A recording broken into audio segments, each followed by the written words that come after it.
Sobat BMKG, memasuki bulan Juli, sebagian besar wilayah Indonesia masih berada pada periode masa transisi dari musim hujan ke musim kemarau. Secara statistik, dalam 6 tahun terakhir, setiap tahunnya pada bulan Juli terjadi penurunan jumlah kejadian cuaca ekstrim di wilayah Indonesia. Namun, pada periode masa transisi musim, perubahan kondisi cuaca umumnya tidak menentu, di mana kondisi cuaca ekstrim masih mungkin terjadi. Seperti tangkapan video warga berikut ini, di mana wilayah Jakarta Selatan beberapa waktu yang lalu mengalami kondisi angin kencang disertai dengan hujan lebat. Selain itu, pengukuran curah hujan tanggal 5 Juli 2022 menunjukkan beberapa tempat seperti Maluku, Jawa Timur, Nusa Tenggara Timur, dan DKI Jakarta masih mengalami curah hujan yang cukup tinggi. Pada episode kali ini, kita akan membahas perkembangan terkini dinamika atmosfer dan bagaimana pengaruhnya terhadap perubahan cuaca yang kita rasakan beberapa hari terakhir. Bersama saya, Salika Nurjana, berikut informasi selengkapnya. Perkembangan cuaca di wilayah Indonesia tidak terlepas dari sirkulasi atmosfer yang mempengaruhinya, baik yang bersifat global, regional, maupun dalam skala lokal. Pada skala global, BMKG menggunakan parameter-parameter yang ditunjukkan oleh indeks seperti Southern Oscillation Index atau SOI, Nino 34, dan Dipole Mode Index atau DMI. Pantauan BMKG terhadap indeks yang signifikan mempengaruhi wilayah Indonesia saat ini adalah SOI dan DMI. Pada saat ini, indeks SOI menunjukkan angka positif 20,2 yang berarti adanya pergerakan suplai uap air dari Samudra Pasifik Timur ke wilayah Samudra Pasifik Barat, sehingga aktivitas pembentukan awan di wilayah Indonesia bagian timur menjadi signifikan. Sedangkan indeks DMI menunjukkan nilai negatif 0,69 yang berarti adanya pergerakan suplai uap air basah dari Samudra Hindia sebelah timur Afrika ke wilayah Samudra Hindia sebelah barat Sumatera, sehingga aktivitas pembentukan awan hujan di wilayah Indonesia bagian barat menjadi signifikan.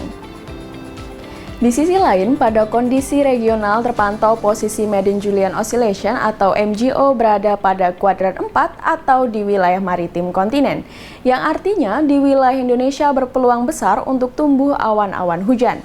Selain itu, untuk gelombang ekuator seperti Rossby dan juga Kelvin nampak aktif di wilayah Indonesia khususnya bagian timur dan utara, yang berarti aktivitas konvektif dan pembentukan pola sirkulasi siklonik di wilayah tersebut akan meningkat.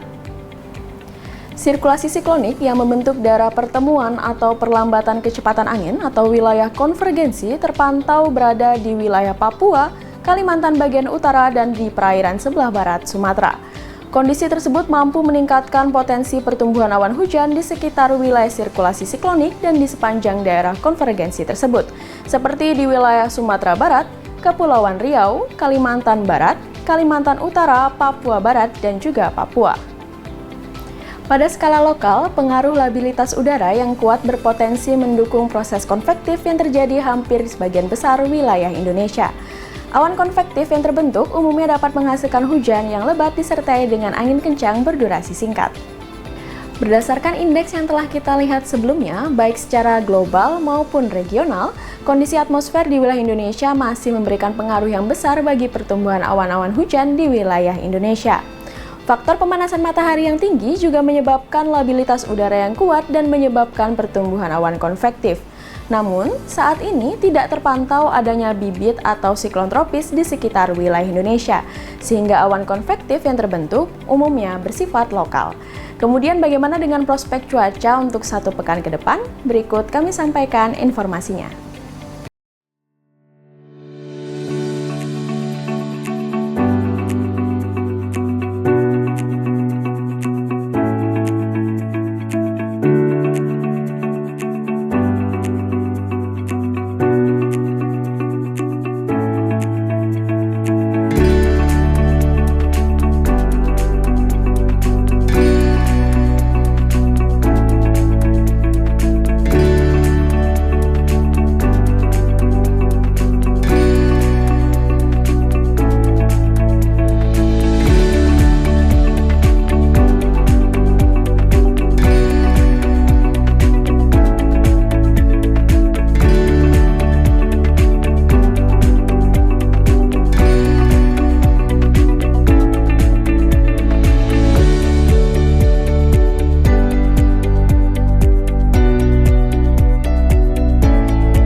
Demikian sobat perkembangan terkini cuaca di wilayah Indonesia. Jangan lupa untuk selalu memperbarui informasi cuaca, iklim, dan gempa bumi melalui laman www.bmkg.go.id atau melalui kanal media sosial @info-bmkg. Sobat juga dapat mengunduh aplikasi Info BMKG melalui smartphone Sobat yang sekarang sudah tersedia di App Store maupun Play Store. Terima kasih atas perhatian Sobat semua. Mari kenali cuaca dan lingkungan agar terhindar dari ancaman bencana hidrometeorologi. Salam sehat dan sampai jumpa.